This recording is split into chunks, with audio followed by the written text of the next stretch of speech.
And we are live. So, excuse me. First of all, John, man, thanks for jumping on with me. Yeah. I don't know how many of my other talks you may have heard about or watched yourself, but man, this was back when kind of when COVID kicked in. My goal has always been to help as many catchers as I can, get to the next level. Excuse me. And not only get to the next level, but succeed at the next level. And so I do all my camps and my clinics, and I do all my posts on my social media, anything I can to help. And then I thought, man, what a better way to help these kids than talk to guys who have made it, to the highest levels and succeeded at that level. So, I talked with Mike Piazza and Tucker Barnhart and Tony Walters. A couple of weeks ago, I talked to Jerry Weinstein, who I'm pretty sure you're familiar with. Jerry's, God, man, he's been coaching for like 60 years now, something like that. Crazy. He's a baseball encyclopedia. Love that guy. So, and again, super happy to have you on. So thanks for coming on. Thanks for having me, man. You bet. You bet. So I kind of gave you a little preview before we went live here that I'm big on the mental side of the game. And I thought of what I'd do is I would start it off basically telling you my story, and then I want to hear your story. Okay. And what I mean is, and actually I tell this story at every camp, all my events, the kids get to hear my story. I think I'm a perfect example of what good work ethic can do for you. I was always a pretty athletic kid growing up, run pretty fast. I could throw really hard, swinging a bat, I could swing really hard. The only thing was baseball talent wise, I wasn't very good. I was a pretty good athlete, but I swung and missed a lot. No telling where my throws were going. And I didn't. So I started playing baseball at, I was 7 or 8 years old. Definitely wasn't an all-star, far from it. It wasn't an all-star at 9, wasn't an all-star at 10, wasn't an all-star at 11. I made all-stars at 12 because my mom was on the board. Didn't make all-stars at 13, didn't make all-stars at 14. I got cut from the team my freshman year in high school. Just flat out wasn't good enough. There was 2 sophomores that played JV. They were way better than me. I was devastated, mad at coach, thought it was his fault, but looking back, I just flat out wasn't good enough. Made the team my sophomore year, and played like every game. I was the best option coach had, put up average numbers at best. Made varsity my junior year. Of course, I was stoked. Yes, I'm a varsity player. Get my varsity letter. I was the bullpen guy. All I did was warm up pitchers all season long. I got like 10 at bats. So in between my junior and senior year, something clicked. You know what I mean? And I started working extremely hard. I worked so hard. I was something every day. I literally did something every day, working so much. My parents and coaches were like, hey, you need to take a day off, dude. Give your body a break. I'm like, no, I've got goals. I've got dreams. If I wasn't in the weight room, I was out playing catch. If I wasn't playing catch, I was hitting in the cage. If I wasn't hitting, I was blocking. I mean, it was everything, right? And to kind of make a long story short, by the end of my senior year, I was drafted. So, and I wasn't this big top 10 round draft pick or anything, but I got drafted by the Houston Astros. So I went from getting cut my freshman year, average Joe my sophomore year, bullpen catcher my junior year, to getting drafted for one simple reason. I worked my butt off to get there. And I bring up my story because I think it's pretty unique. You know what I mean? There's some guys that just, it clicks early. You're on all the elite travel teams. You're on every all-star team. You're the dude on every team. And I wasn't that guy. I had to work my butt off to get to where I got to. So again, the point of the story is, where were you as a kid? Were you one of those where it clicked early, or did you have to work your tail off to get to the level you got to? And I'll start back when I was young. I was like you did. I was a multiple sport athlete. I had an uncle who was playing football at Nebraska. He was kind of that. He was a god to me, right? Having an uncle playing at Nebraska at the time. He played it with the Tampa Bay Buccaneers, and he would feed me stuff that I would just engulf, as an athlete whole. I was a multiple sport athlete, and it wasn't just basketball, football, baseball. I was a gymnast. I was in gymnastics, did a little bit of clogging too.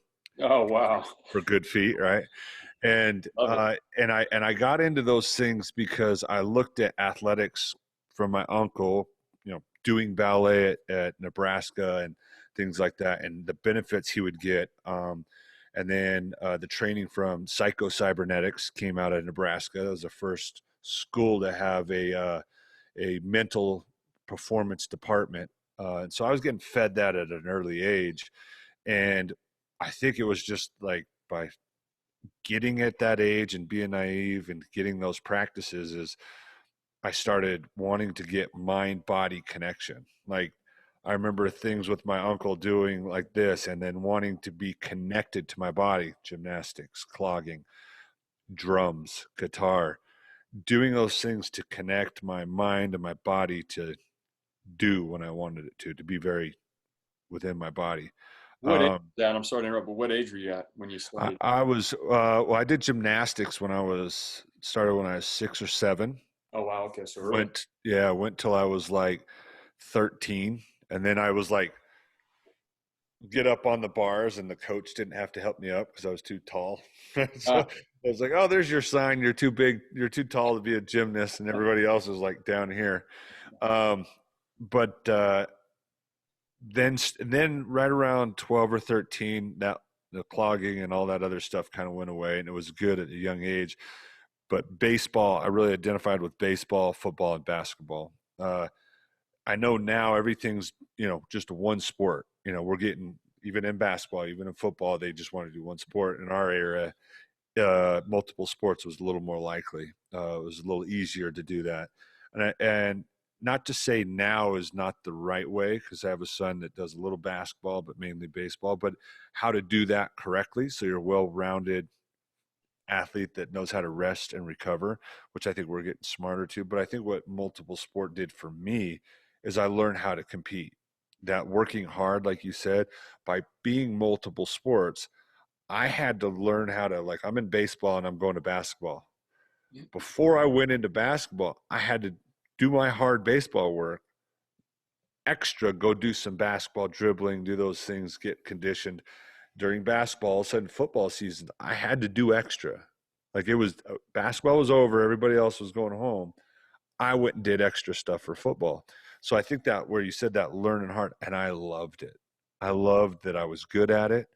I was loved that I was in control of what was going on. Um, and then I learned to work hard with it. I think one of the things that made me love it so much, I was dyslexic. So school was hard.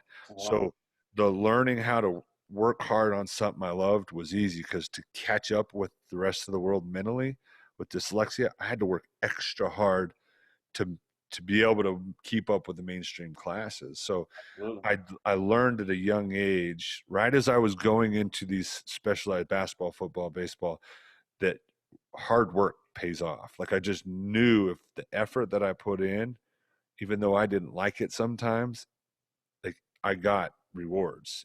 And so once basketball went away and I moved into high school, it started to become real because scouts were coming around when I was 13. There's Astro Scout, actually, Doug Deutsch, at a spring training thing. And then it was very real, like, all right, this could be a thing. I could get college, I could get drafted. I was heavily recruited for, probably more recruited for football, probably because my uncle and the thing, football around here there's a little more athletes go to football a little bit more than they do baseball here in Utah. Surprise. You're a big dude too, so I'm sure the coaches ate that up. Yeah, yeah. So I big frame, tight end, fullback. I could throw the football. We had a few plays where I'd roll out and bomb it. Those type of things. So I was heavily recruited for football, but then I just narrowed down and with baseball just because I loved the control of the game. I loved being able to go 0 for 4 and have the ability to help the team win. Like Hmm. I love that stuff, and it just I don't know. I'm a control freak, and I felt like I could control the outcome of a game, whether I had a good game offensively or not. I had control because I could make those guys out on the mound better. And so I gravitated to the mental part of catching just because my ADD brain and Sure. dyslexia. I had tools that I developed that weren't normal. The patterns and the way hitters would be, the pitchers, that's how my brain functioned with dyslexia. It, like, I wouldn't remember names, I'd remember shoes and stances, and it would stick out to me. And so it it was a skill that I was like, all right, that's what I want to do. And it wasn't it was weird because it wasn't like, am I going to make it or not? It's, what am I going to decide to do? Am I Sure. going to go play NFL? Am I going to go play baseball? Because I had a real, like, I had a insane work ethic just because of, like I told you, the life thing. So it was something that I think was just in me, that I didn't want to have a normal job. This is my psyche when I was like, I don't want to have a normal job. I want to play professional sports. I don't care what it is. I want to play professional sports. And I think that's what kind of drove me. It wasn't like, you're not going to make it. I didn't care about the 1%. It didn't factor in my brain. And whether it was because of the psycho-cybernetics and the things, the rituals I would say to myself that my uncle fed me, that was none of my business yet. My business was right now, and I could step forward to my dreams, whatever it ended up being. Like, it filtered into being baseball. But um, yeah, I just remember, like you said, having an insane work ethic. And I think the lucky part that I had was having a high school coach when we got into high school knew how to push me. He saw that in me. My sophomore year, I probably could have very well been a starter there. He didn't. I was the only guy to not let her my Oh, sophomore year. Only guy, and it ate my soul, which meant I went and found extra camps. That's how it yeah, was perfect. love it. I responded in that way.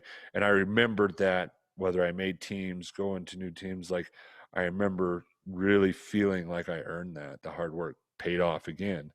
Uh, and also at that time, he was introducing Heads Up Baseball. It was actually a class that we would go in, do homework, do assignments out of that book. And because of psycho-cybernetics, catcher, learning all that stuff, how to be a leader in those things, how to control your emotions. Because when I was younger, I was a very emotional kid. That's why I was good in football. Like, if something happened, I wanted to rip your head off. And that Yeah. didn't stop at baseball. And I think that's why catching was good for me, because I could be aggressive and it was rewarded in baseball. But sometimes it would teeter over if I got out and would get out of control. Where being catchers, this heads up baseball, just, I found my spot. I found a spot on the scoreboard. I was able to refocus and those things. So I was fortunate enough to have that coach to push me that way. And then, of course, my junior and senior year was starting, and it, scouts down the line, that all that stuff started happening. But yeah, even then I was still more recruited for football than I was baseball. I love the fact that you brought up this. Actually, I'm going to say it wrong. Say it again. Cyberkinetics. What's Psycho-cybernetics. psycho-cybernetics? Yes. So all my kids that are listening, uh, this is another talk I have all the time. I never trained my brain. I just trained my body. Mm-hmm. So I turned myself into a really good baseball player, but it's a perfect example of your physical skills only get you so far. It's what's going on between the ears that's going to be the difference maker. And when I was a kid, when did you start the Psycho. psycho? I was probably 12, Yeah, 12, see, 12 or 13. at 12 years old, my extra work was playing wiffle ball with my buddies and beating each other up when they'd strike. You know what I mean? Like, Yeah. there was no thought of how important learning to control your emotions and, staying confident and, positive self-talk and all that stuff. There was none of that in my training. Yeah. And it kind of leads me into my next point and question I wanted to have for you. That's such a difference maker from everyone that I've talked to, that's made it to the highest levels.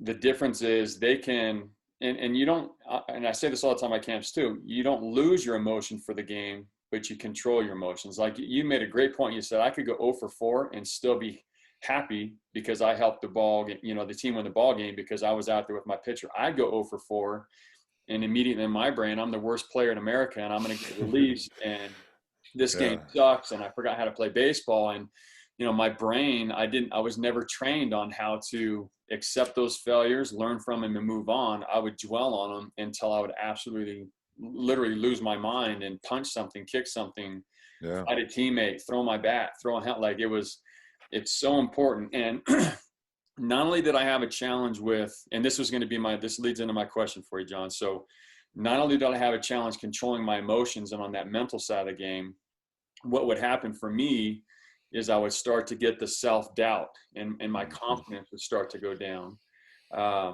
And the second, so I had trouble controlling my emotions, but I still had some success. You know, like in high school and then junior college and then college and then in professional baseball, for whatever reason in my brain, like I just said, if I had an 0 for 4, I would immediately go to stress out mode and like, you know, oh crap, I'm going to get released. I mean, I can't have an 0 for 4. Yeah. And the next time I would play, I would focus on what I don't want to do, which is strike out again or make another error or mess up.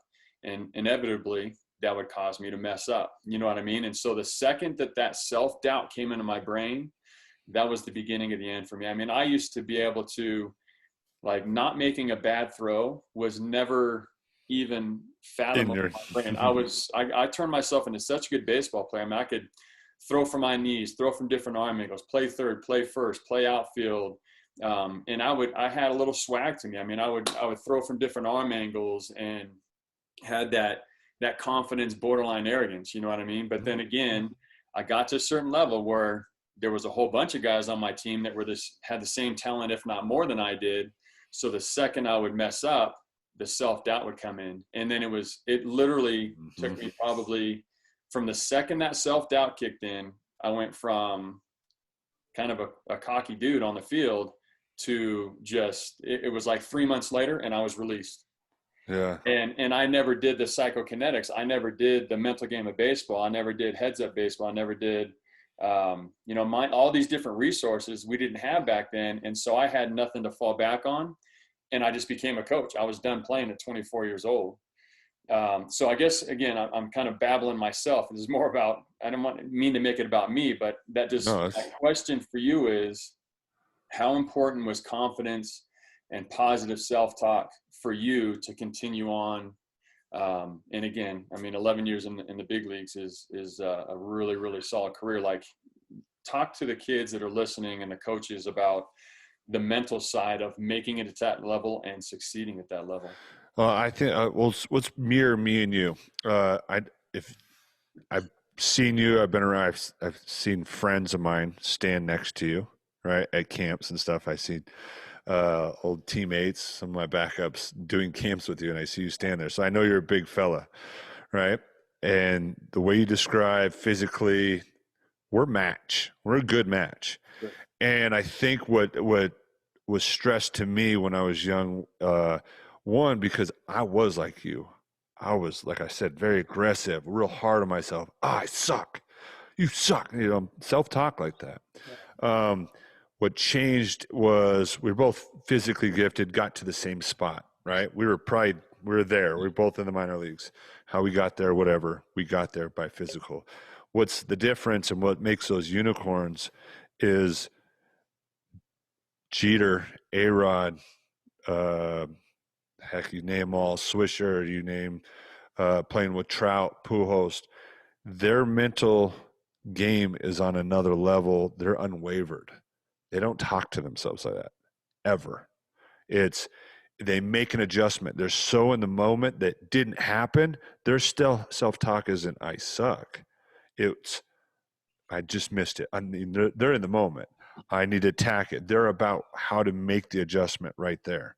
There's no wasting time on the ego of I'm not this or that, right? They're right there. So when being trained and with my uncle, psycho-cybernetics and heads up baseball, and then actually employing and getting somebody, because I saw this happening, and also with our position, being able to control the emotions and put off a perception that makes it the reality of that pitcher, I knew that was a strength.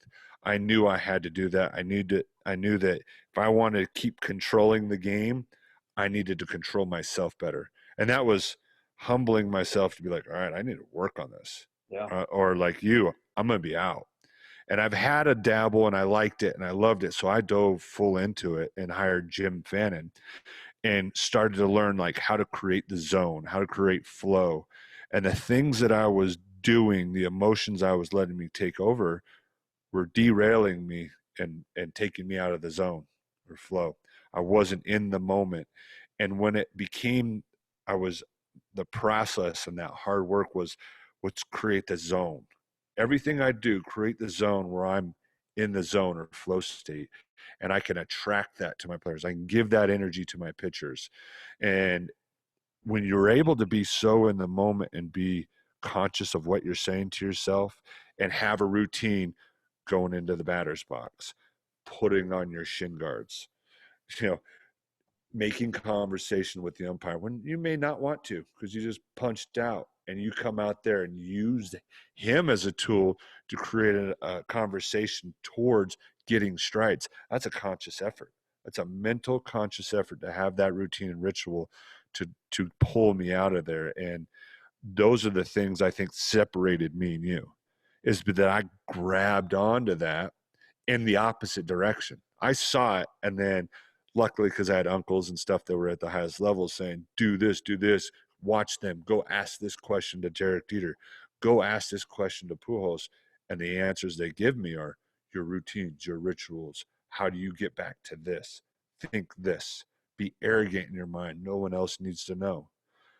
And I was like, wait a minute. Those successful guys are saying this, mental imagery, doing this. Let's hire Jim Fannin to do that. And I think that was the difference, is I engulfed myself in that with the hard work and accompanied with my physical ability. That is so cool. And I think, so my senior year, my mom, she never missed a game. And she saw it in me. She saw the temper tantrums, and she saw how it was affecting my success. And so she signed me up with a sports psychologist. Okay. And the reason I bring this up is I want the kids to listen. Everything you just said about the best of the best of the best, that's their mindset. You talked about it. Like, I'm a senior in high school. I'm an 18-year-old cocky kid. My mom sends me to a sports psychologist. This isn't an excuse. This is just to add to what happened with me, is my ADD brain. I'm sitting in this office with at the time, what I thought was this weird guy. Yeah. I want you to close your eyes, focus on your breathing. Let's talk. I'm like, I can't. What is going on? Yeah, like, what is going on? And so I went to 2 sessions, and I told my mom, I don't need this stuff. I got it all figured out, Mom.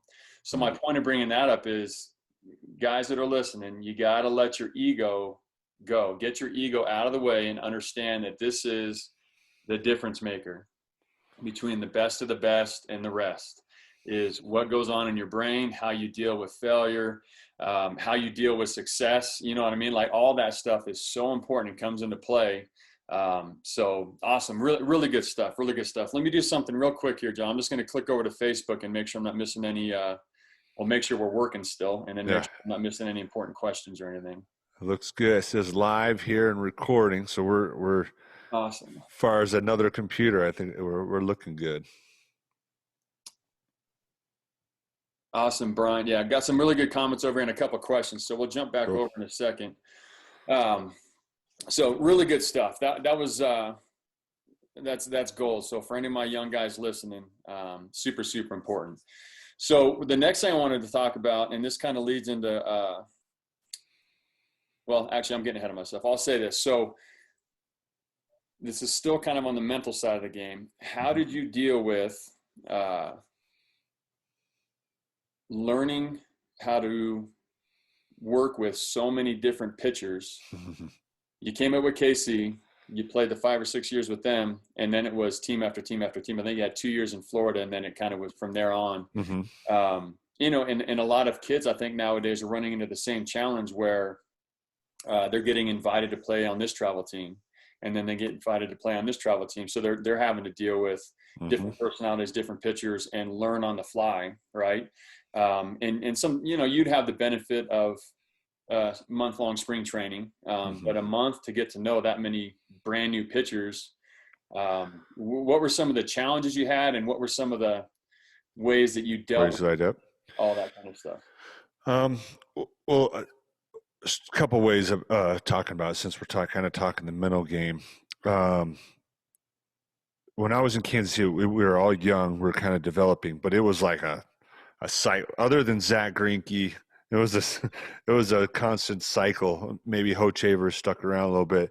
It was a constant cycle of new pitchers. So learning them, it helped me kind of for the rest of my career is learn how to deal with these different personalities and develop my own system to how to deal with it, learn those pitchers from their stuff to their personality and how to get the most out of them.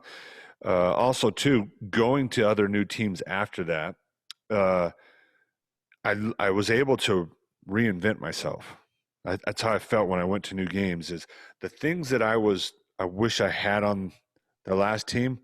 I'm gonna be that on this team, Sure. and it was felt like a fresh start. And if you go to a new team, it's a fresh start. And sometimes people will, if that fresh start is to try to prove something, that's ego. You press on ego, it's not going to be good. It was going to improve on myself to be a better player, and it could be in the smallest of areas. More attention to my middle part of the bullpen, more attention to my guys' out pitches, right? Which will leads me into how do I learn those pitchers? Well, in spring training, I would go in right away is I'm watching body language. You have to learn that person to pull the most out of them. The difference between knowing Zach Greinke and Matt Harvey. Zach Greinke's on that side of the planet. Matt Harvey's on that side of the planet, right? And how do I get the most out of them? How do I read them? How do I become friends with them? And how do I create a real relationship? When there's a real relationship between each pitcher, they'll be a little more vulnerable to you in those times. And that's when you really, like I said, you've heard this word ego. You drop that, you can go on and expand into places that sometimes feel too vulnerable to go to. So creating a personal relationship, I think, was key, because then I could read their energy a lot. So and then when you get to the physical part, I always had a system where I learn their fastball. Do they have location? What's their secondary pitch? What's their third pitch? And what's that pitch they're probably working on? It's garbage or whatever, right? I learn those pitches, and with that relationship, I understand where they're trying to go. They're trying to go. Not where I want to take them, but where do they want to go? And I help take them to that spot and define them and mold them into what I want without them even knowing. That's being key, because they're the ones throwing the ball, and then being able to kind of manipulate them, if you will, to where you want to take them. That means they have ownership of where they want to go. And how I did that physically is I had Bob McClure was a pitching coach during all this, my time in Kansas City and learning all these guys. And from Ted Simmons had this, he gave me this paper. Ted Simmons had the 001122. What do all those counts have in common? They're all the same. You're either going to go ahead or behind in those counts. So if you can master 0011 and 22 with your pitches, and that's a good guideline for me as a catcher. 00, they can throw a fastball. 1-1, can they throw a fastball? 2-2, can they throw a fast? And do I feel comfortable and trust them? And more importantly, do they trust themselves? All right, then we go on to their secondary pitch. 0-0, 1-1, and 2-2. Do I trust throwing that pitch? All right, their third pitch. 0-0, and then that's kind of where you start running into snags, even in the big leagues. That's the area where you want to well define. The first one, they have to have it or they're out, right? There may be some more methodology that you run with the fastball, in sync, in and out, times to use it, up and down, elevate. Their secondary pitch, what can they do with it? Can we get creative with it? Can we perfect it? Can they tighten it? Can they bring it in on the lefty, go away on the lefty? Whatever the pitch is, can they tell me on the dish where they're going to throw it? How much control do they have? And then those unicorns like Greinke, they have the 3, 4, and then add an ephus. There are those guys. And are there guys wanting to do that and they can't? or there's guys that can do it, and you have to get them through to it. I think that's a key, and that's kind of what I did physically to be able to learn my pitchers from. And it was a pillar. I did those things whether I knew the person or not in camp, or I'm learning them, because that was my pillar that I could gauge off of that to be able to pull them to where I wanted them to go. Did you ever have a situation where, and I looked you up on Baseball Reference and was kind of looking at some different things, so I Yeah. wrote down a couple things I want to talk about, but did you ever have a situation where you were traded or moved mid-season, like you went right into, instead of having the opportunity to learn someone during spring training, it was, hey, you're catching tonight, John. You just got here yesterday. Sorry, here, have fun catching. So, Yeah. you know, I mean, like, and so my point of bringing that up is some of these kids don't have the benefit of a spring training and get to figure out what's their out pitch, what's their secondary pitch, all that good stuff. It's game on. Yeah. Hey, well, the 0011 and 22, that gives you that pillar. It's because I run that, even though it's off the bullpen, and knowing that helps you stay aggressive, and it helps you learn that no matter what the pitcher is, right? So you can learn on the fly 0011 and 22 by kind of having a similar game, because you're not going to get creative yet. That second and third pitch that I'm talking about, you don't want to get creative yet, and then all of a sudden that person starts having that, then you can start to learn off that even in a game. I think too is off of being very generic, building that relationship real quick. The quicker you can come vulnerable and also be a leader with that guy, they understand. They'll be able to understand how you are. They'll be understand how you work, and then they will follow you in that game if you can give them that vulnerability of saying, all right, this is your game. Nothing's changed. I'm a new receiver. Where are we going with this? Sure. They're going to buy into you of what you're doing. Heck, right, getting called up right out of the gates, playing against the Cardinals, having to do that. Getting traded to the Pirates.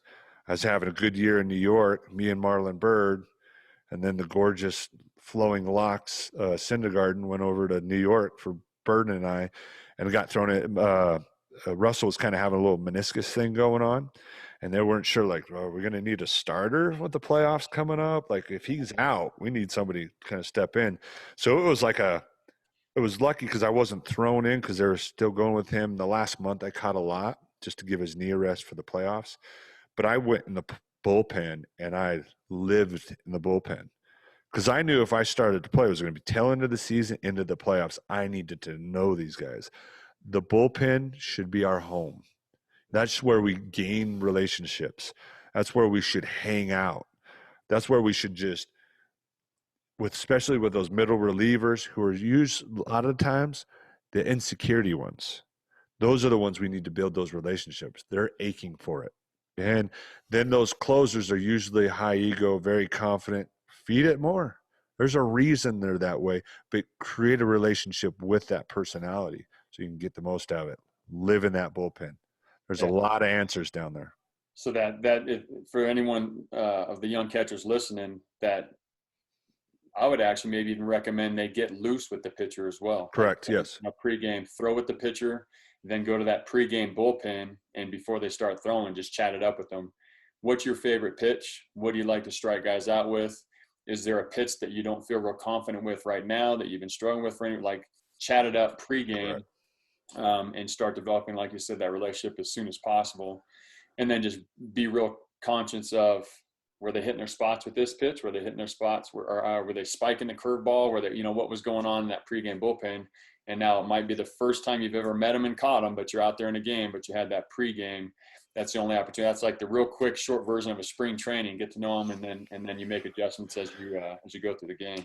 Also, too, is when you're in bullpen, you can read their personalities off their bullpen as they're preparing for the game.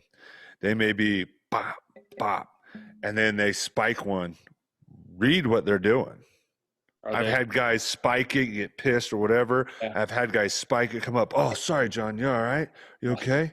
Like there's some answers going on of what type of personality you're dealing with. With a lot of time, that'll save you a few pitches. Sure. Is he a guy that you need to go out there and coddle? Hey, you're all right. You're this. Or they'll give you answers. There's guys that may get pissed off and they get better because their intensity just goes up, which helps their focus. What type of guy are there? So it's not just only physical attributes, make sure you read the energy that they're putting off, because a lot of times that's what's, that little pat on the butt could get you out of that inning real quick, and they start believing in themselves. Absolutely. And that actually leads into my next question. So when I was doing my research on you and your stats and who you played with and everything, I noticed that you caught Greinke as a 20-year-old kid, and then you also caught LaTroy Hawkins as a 40-year-old man. Yeah.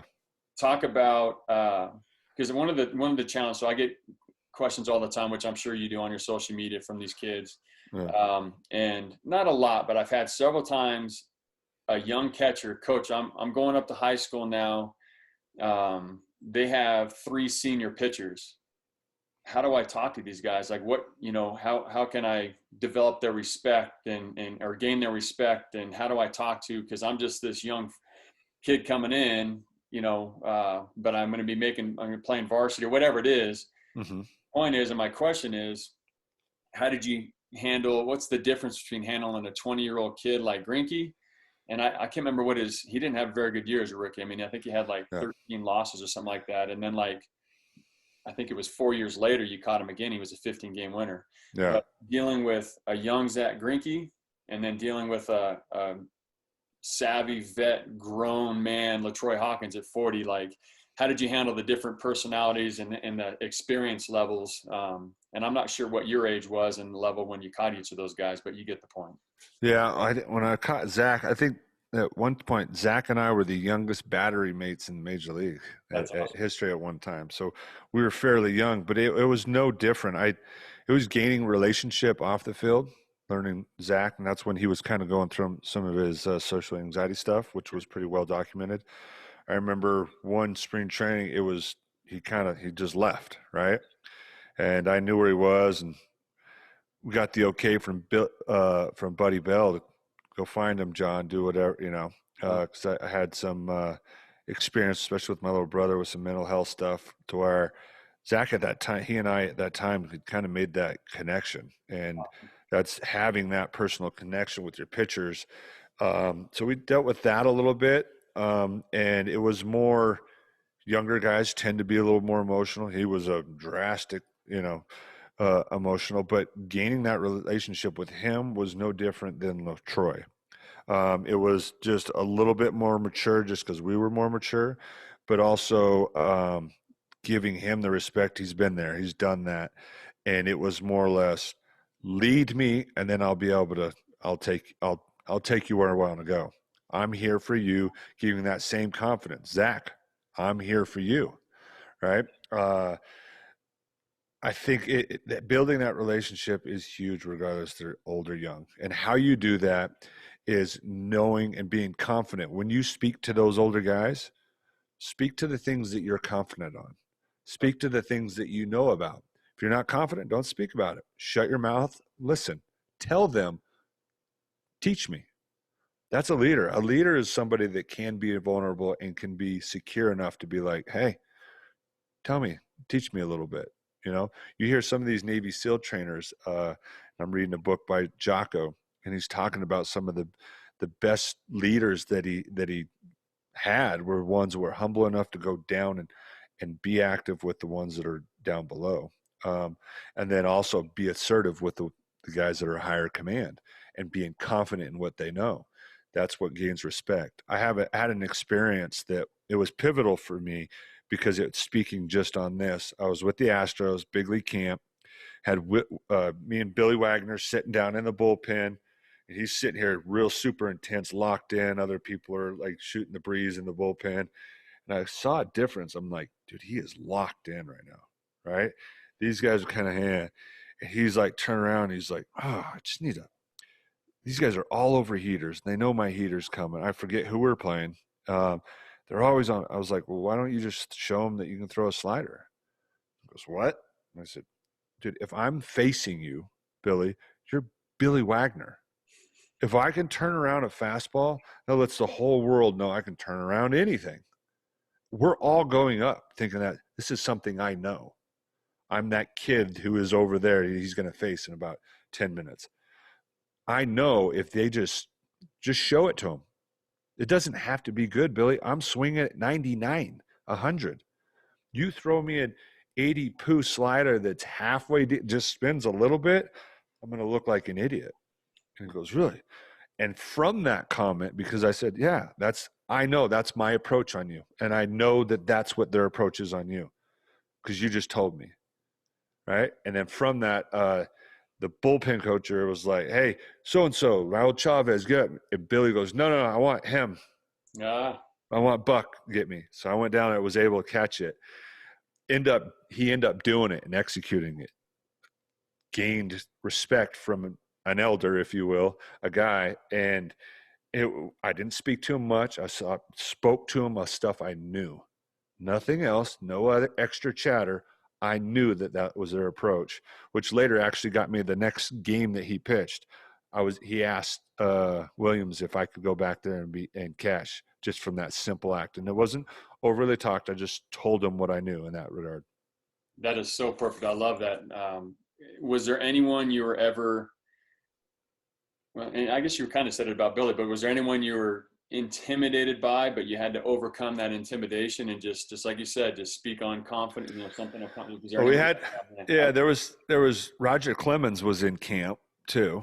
And I remember catching him, and his son at the time was he was a 16-year-old kid getting ready to get drafted. He was in his bullpen session, standing in on his dad. And his dad's like, up and in. I was like, well, this will be interesting. He was literally throwing chin music to his son, telling him, stay in there. So the guy he's nuts, right? He's wearing a mouthpiece because he grinds his teeth. But after he came up and like, all right, what'd you see? I'm like, Roger, what do you mean? What did I see? You're Roger Clemens, some geek from the minor leagues that just got to come up and catch you. But I remember being intimidated at the time, but I said, and I told him, whenever you're throwing hard, I feel like your foot steps over more. Speaking of what I know, right? You're flying open more. Is it intentional? He goes, no. Went back to the mound, threw a couple more, and they were a lot more. They didn't have that ride, right? And that's pretty good. What's your name? Remember, because I was a geek from the. So I got, by having that, overcoming that, spoke to what I knew. I was afraid, but those are events that obviously I remember. As soon as you bring it up, I remember those moments because they had that effect. Because I said it confidently, I said what I knew, and nothing more. Gained an elder's, a Hall of Famer's confidence and wanting him to throw a couple more to me. And he even asked my name. Awesome, good stuff, which actually leads into my next question. What was it like as a rookie? And if you can, I'm sure there was a gazillion of them, but how was it playing for Tony Pena and playing with Benito Santiago as a rookie when you came up? I mean, the lessons you had to learn from those two were. So I walk into the clubhouse, and at the time they got me because Benito, they had that big Royals team that was kind of starting to get dismantled, getting young prospects like myself. I was traded for Beltran.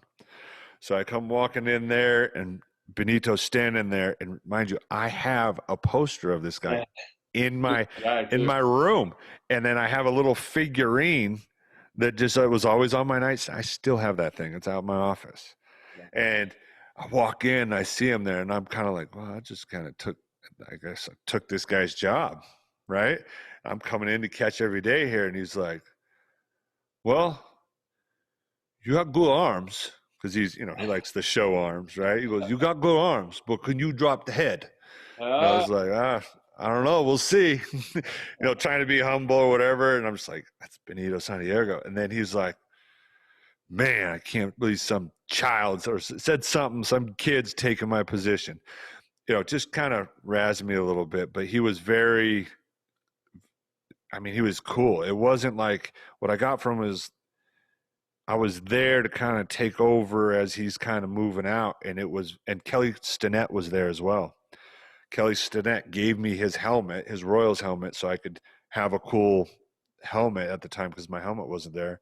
I was going to have to wear a two-piece, which we talked about. My podcast, but I had to wear that one helmet just because I was so used to it.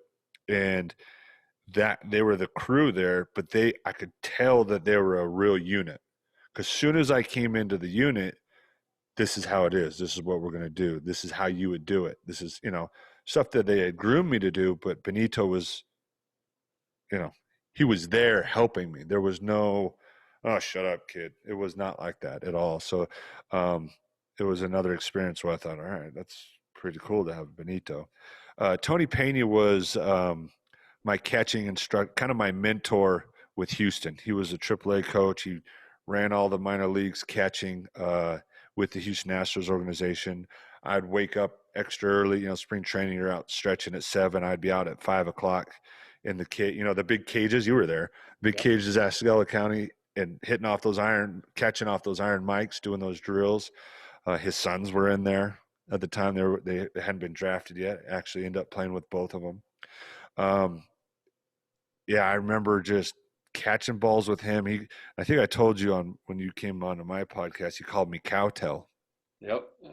and what Cowtail is, it's a, and I didn't say anything for a long time, and I finally well, all right, what's Cowtail, man? Why are you calling me? Like, I was thinking it was like a diss, right?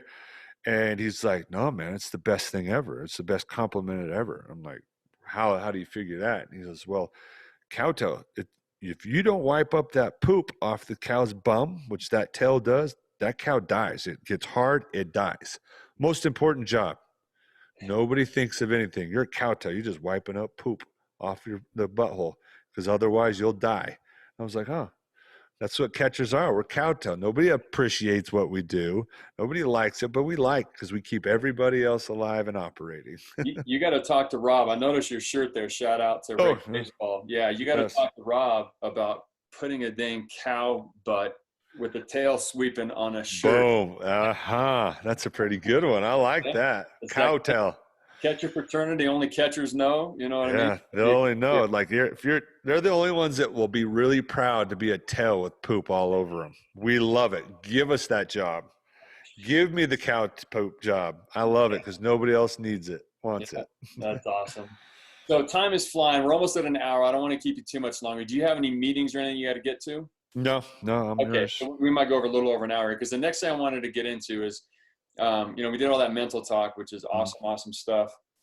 And actually, we could use Tony as an example. If he was your catching guy too, and we talked about this on Behind the Dish when I was on your podcast, but times are changing.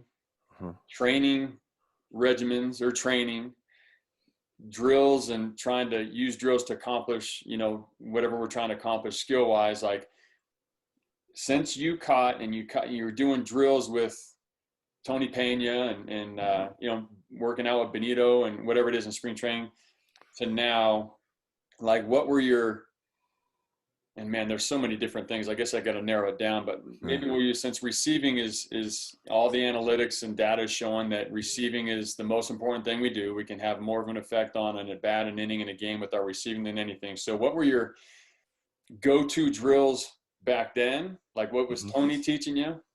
And what are your go-to drills now? And maybe talk a little bit about, like we did the other day, just the difference in techniques and what you're seeing. Again, just evolving, I guess, is the best way to put it, with the skill and the position. Yeah. Well, Tony, it was funny because Tony, he was big on just game-like drills, right? Catching a lot of baseballs. What he would do is start us at the plate. We'd catch around almost as a warm-up. Then he would move up where we're closer, but do the same drills closer up, where the very little, just speed it up to where it was almost like, and then it was just catch it, right? You move up closer, and then it was after that drill, it was try to get closer. And I remember, and when we would do this drill, all the older guys would be there from A ball up to AAA, right? And those little 4A guys, they're going up and down. They're in there. And I remember, I'm gonna get this. I want to beat it. Getting to be the closest, because I just felt good being an A ball, beating these AAA guys. Tony liked it. So that was a drill that I remember that, if you think about it now, is crazy, because it was like, boom. But his thing of always talking about catching, which I think stays true now, is being consistent of catching it in the pocket. That was his thing. Even though you're feeling fast, try to slow it down and catch the lower left-hand part of the ball is the way he taught. And keeping this finger up once you go into exchange, that it's that finger up. That was really his big thing, is that finger up when you exchange, just because that's the way the pocket goes. Sure. Things that I kind of involved in that I end up doing as I paid more attention to my pregame routine was catching heavy balls, just so I feel it with my fingers, right? And then maybe catching some out of a little machine, little balls, just because I felt like got my hand-eye coordination really hyper-focused. And then I went into catching balls to my right, my left, up, and down. That's what just you a series. do now, or that's what you did back when you were playing? That's what I did when I was playing, because it was right in that was my routine, starting with Toronto, maybe mid Kansas City, to late Kansas City, where I started really develop. Because before it was like early work, John, we got to still develop you, right? So by the time my pre-warm up was like go down, play catch with the pitcher, and kind of play the game, because I had already done tons of stuff in early work, right?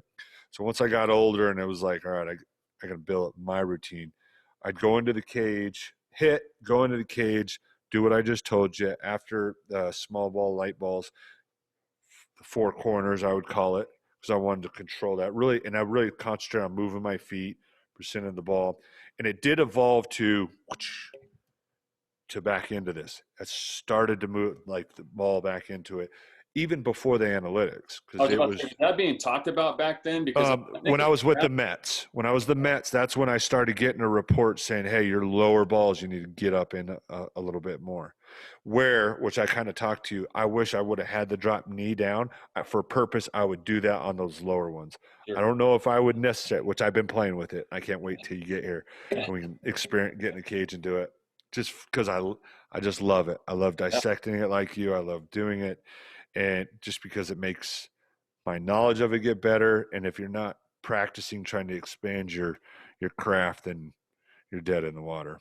But so after I did the figure four, I would go into blocking, and I would go to the right, I'd go to the left, I'd go in the middle, and then I would try to read blocks, and then I would end with footwork, hands and footwork, rake a couple in to bring my body in, and then close foot with a small jab. I did kind of all my footwork, even to third, 2 times each. Then I was done. And that was every day, like waking up, getting out of bed. That routine when I played was solid. That's what I did. So 2 things that you said I want to talk about. Number one, on the blocking, do you feel like you were more of a well, in my opinion, what I teach, there's kind of 2 different techniques. Kick out or gain ground. Yeah, exactly. So you know what I'm about to say. Were you more of a drop and replace guy, or were you more of an attack guy? I was more of attack. I felt like I liked cutting down the angles on the ball. Sure. But I did every once in a while, because I was big and flexible, I would do those ones that are like down the middle. Yeah. Drop my left knee. I dropped my left knee down and kind of with this one still up. Sure. And it was a comfortable position to me. Or I would even sometimes on the other side do that where this knee kind of came up and this stayed up. You know what I mean? Yep. Do you feel like you did that just happen instinctually, or did you? It ended up being that was more of an instinctual one that I would do consistent, but I had any movement going back, and it was usually like that last little sinker or the change up that kind of got a little more dip. Maybe sometimes a split finger that's going there, and it's a little bit more, that it would do that, because I felt like it gave me a little extra time to get that roof and get something in front of it. Where if I would have cut the distance down, I would have been wrist jammy, it would have been having seams on my forearms. No, I love how you explain that, and that's exactly what I teach. So it's pretty cool, reassuring to hear it from you. Is it's all going to be dependent on the depth of the pitch, sometimes the type and speed of the pitch. Correct. And then you just have to. I actually at my camps will practice both. That's good. And then in a game, you want to get to where your instincts take over, and then you drop. You might do Right. a hybrid. You might do a hybrid. One foot kicks out, one knee kind of Yeah. doubles because you're getting around a breaking ball, whatever it is. So good stuff. The other thing I wanted to talk about, and I'll get your opinion on too. So obviously I post mainly breakdowns, and then every once in a while I'll throw out a drill or something that I think can help the catchers out there. I love the fact that you brought up receiving the small balls. Mm-hmm. And it's the cool thing is too, is you said how like Tony was just game like either out of a pitcher's hand or out of a machine, you're going to catch pitches fast. There's really no breaking it down necessarily.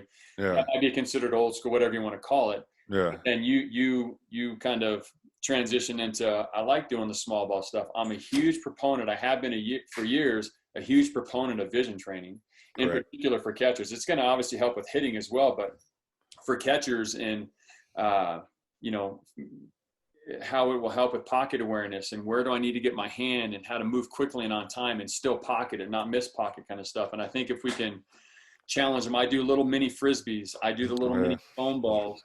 And what I wanted to bring up was that I think is kind of funny. I'll get your opinion on.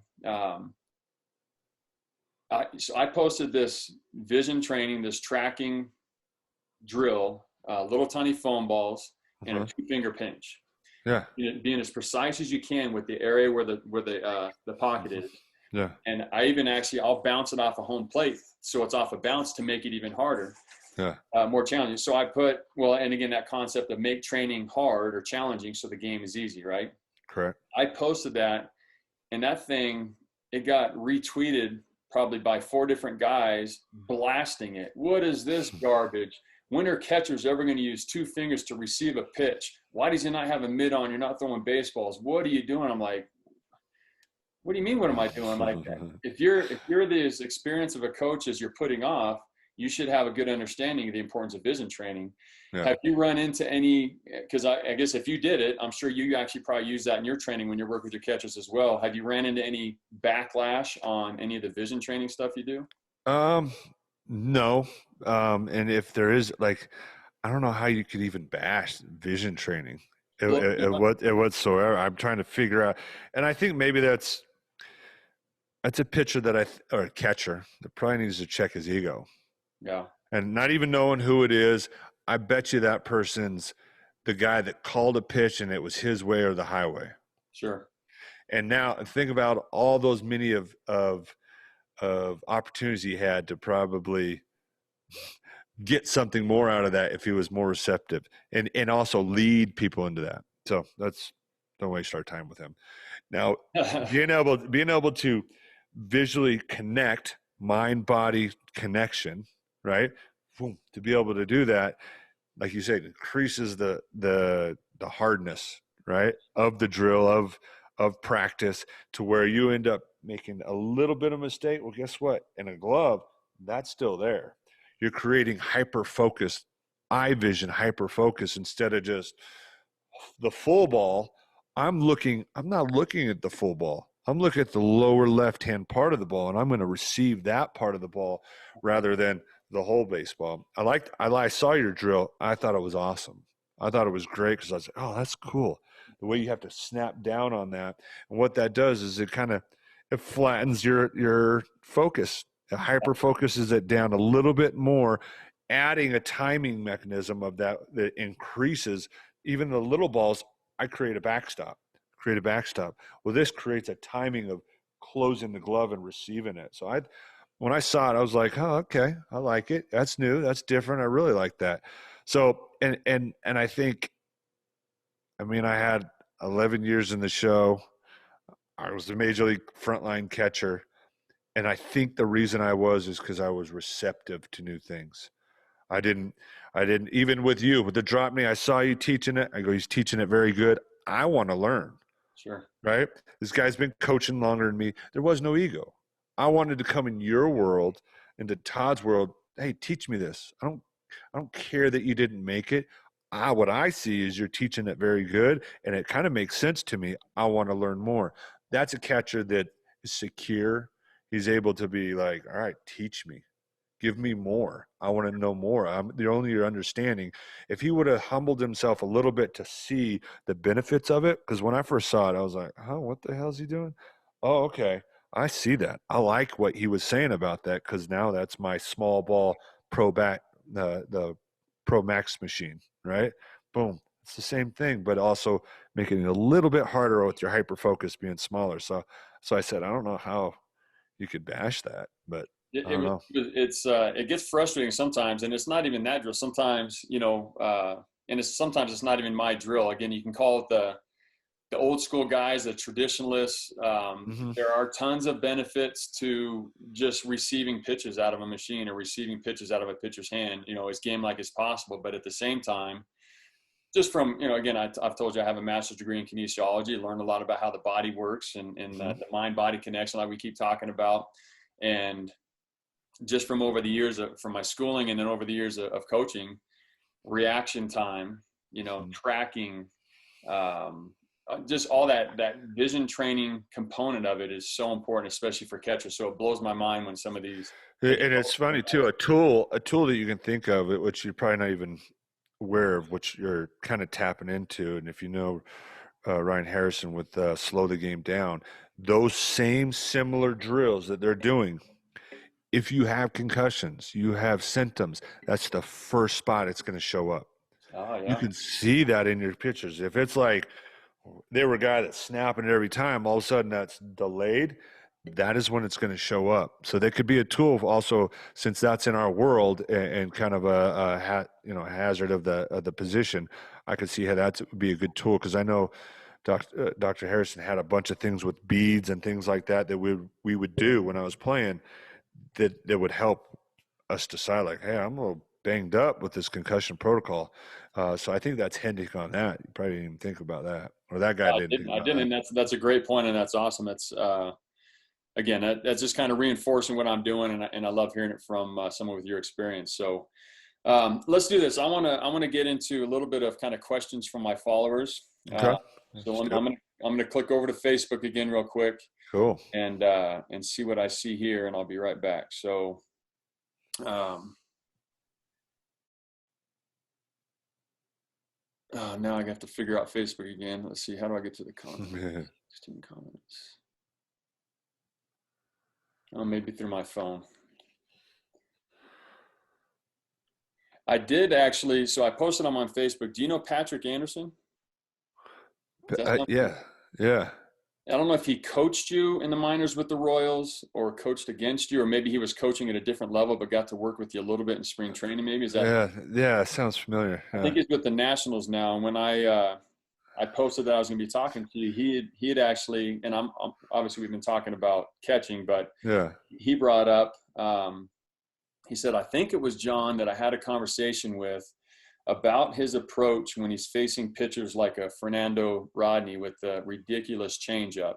Hmm. Do you recall a conversation with him way back in the day about how you would think about hitting the fastball through the first baseman? Yeah, yeah. So I mean, I'll talk about my approach. I'm sure what I said to him was, so if he has if the fastball, our approach is fastball middle away, and if I'm throwing fastball middle away and my approach is right center, and I can go aggressive there. I'm not late. I'm going there right center. And if you've listened to A-Rod and Trout when they're having that little conversation that they had on ESPN, you can Google it. It's awesome. I Yeah, suggest listen to it.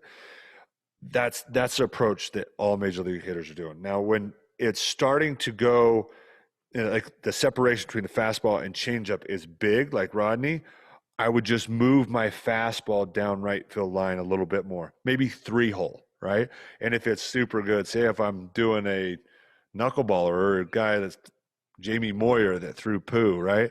I would literally try to think down the foul pole just because I knew, because I wanted to be aggressive with his fastball still, but I'm going aggressive down right field, and I'm not being late. I'm hitting bombs that way, right? But then that creates more room if I'm attacking the inside of the part of the ball. It creates room for the of mistake with bat lag for the rest of the field. love And it.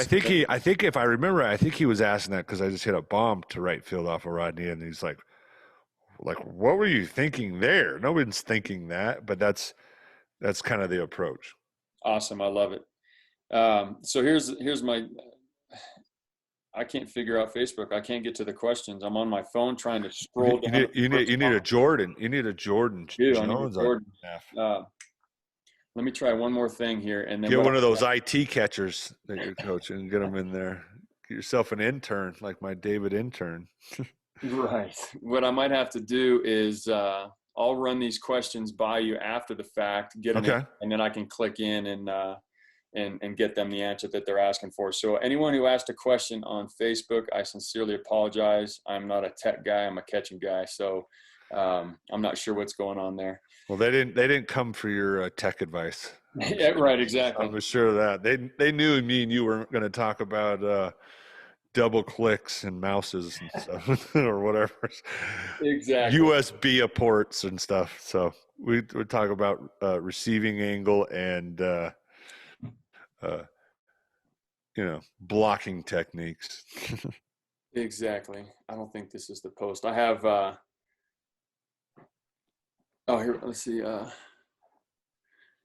All right, I have Team Coburn here. My wife, the other half of Team Coburn, just brought out her computer open to the question that I was looking Perfect. for. So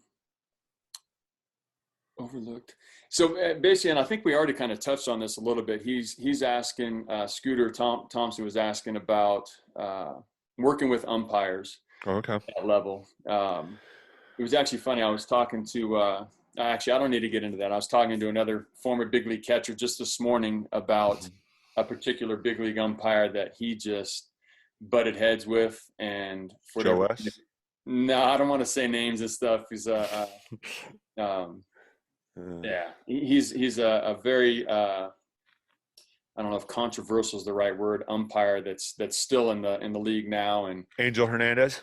And yeah, I knew that. They were they just always butted heads. So I got along with them. Oh, nice. Okay. And see that me, I'm not even afraid to talk about each umpire. I'm Kerwin, who threw me out of the game. Joe West, knowing he likes to elk hunt in Wyoming.